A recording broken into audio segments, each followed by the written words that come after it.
মার্কিন ও ইসরায়েলি হামলার পর ইরান জুড়ে বড় ধরনের হতাহতের খবর এসেছে। ইরানি রেড ক্রিসেন্টের দাবি 200 জনের বেশি নিহত ও 700 জনের বেশি আহত হয়ে চিকিৎসাধীন অবস্থায় আছেন। 31টির মধ্যে 24 প্রদেশে হামলার প্রভাব পড়েছে। দক্ষিণ ইরানের মিনাবে একটি স্কুলে হামলার হতাহতের সংখ্যা নিয়ে ভিন্ন ভিন্ন তথ্য পাওয়া গেছে।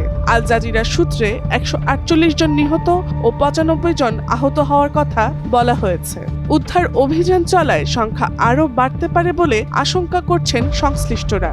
ইসরায়েলি গণমাধ্যম জানায়, তেল আবিব এলাকায় ইরানি ক্ষেপণাস্ত্র আঘাতে 1 জন নিহত ও 20 জনের বেশি আহত হয়েছেন। পাল্টা প্রতিক্রিয়ায় ইরান অঞ্চল জুড়ে মার্কিন ঘাঁটি থাকা কয়েকটি দেশের দিকেও ড্রোন ও ক্ষেপণাস্ত্র হামলা চালিয়েছে।